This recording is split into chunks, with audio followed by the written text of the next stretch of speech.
Well, here we are again. Our second lesson from the library. Good to have you to come. Glad you could make it again. All of these lessons are 7 to 8 minutes long, so you can take time to listen to the whole thing. Well, today it gets scary.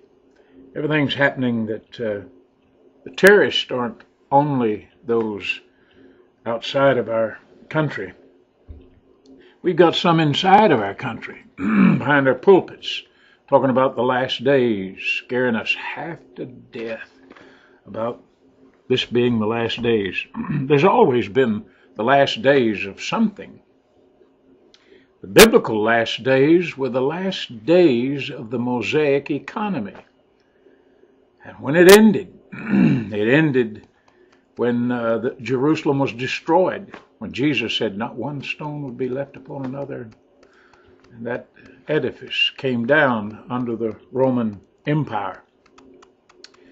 Titus had surrounded the city with his armies and took it down in 70 AD. In 70 AD, everything ended. The Jewish priesthood, the nation, the Mosaic economy, it all ended. It was gone. Those were the last days.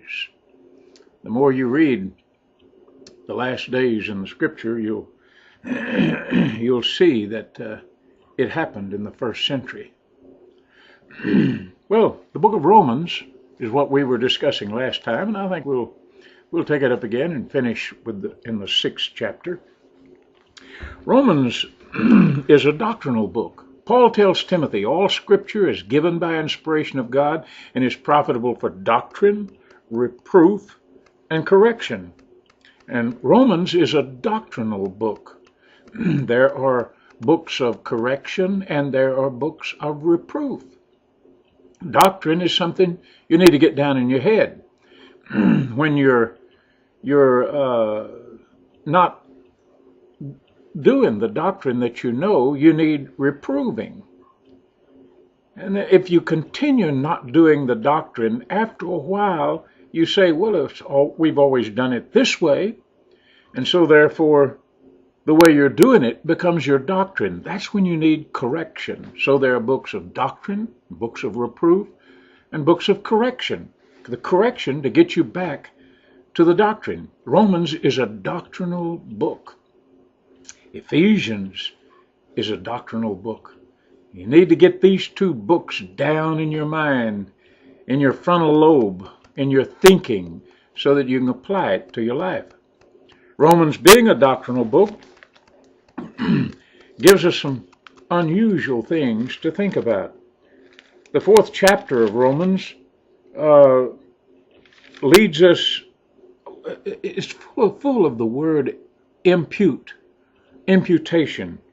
11 times in this chapter we have the word impute. Now, if something's imparted to you, like your first name was imparted to you, but when you were born, your last name was imputed to you. You had to have it. But now what was imparted to you could have been changed. They could have changed it around, but your last name was imputed. Well, when you were born into this world, you had imputed sin. Therefore, you were born a sinner. You need imputed righteousness. Now, that's being born again. You get righteous. Well, the 4th chapter is about it, the imputing. 5th chapter is being justified or made right with God. And then we come to the 6th chapter, what I want to talk to you about in these next few moments. Now, Paul tells us that we are dead to sin. Now, let him explain that. He says, what shall we say then? This is the first verse in Romans 6. Shall we continue in sin that grace may abound? Now, the thought was, if grace covers everything, then I can go out and sin. I can do what I want to. I can play. I can disobey God, and it's okay because grace covers everything. God's Son here. Paul says, no. Verse 2.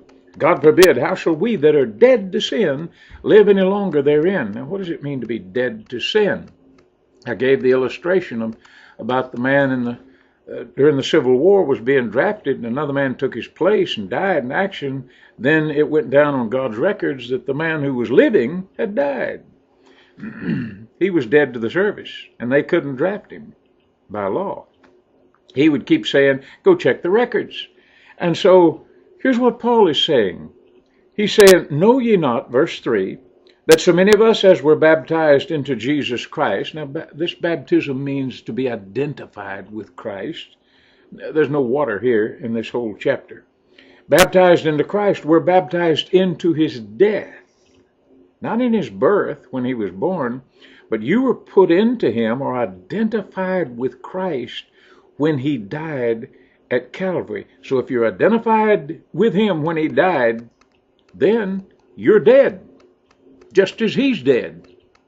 Oh, but he came alive. Well, it said, verse 4, wherefore we are buried with him. We were still in him when he was buried. So we were buried by baptism into his death upon the cross, that like as Christ was raised up from the dead by the glory of the Father. There it is.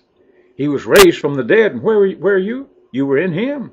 So therefore you were raised from the dead. Even so we should walk in that newness of life, that resurrection life. How should you live? You get up every morning, and you ought to live as if you just came forth from the grave, never to die again. Verse 5 says, for if we have been planted in the likeness of his death, then we shall also in the likeness of his resurrection. He said you're assured of that. If you're in him when he died, you were in him when he arose again. Verse 6, knowing this, that our old man is crucified with him, Christ. Now, that's not your daddy. The old man is you. It's who you are. You died with Christ. So therefore, you are no longer who you are because you're dead. Now, Paul said it this way in Galatians 2:20. He said, I'm crucified with Christ. They said, but wait a minute, you're alive. He said, nevertheless I live, yet not I, but Christ liveth in me. And the life that I now live, I live by the faith of the Son of God who loved me and gave himself for me.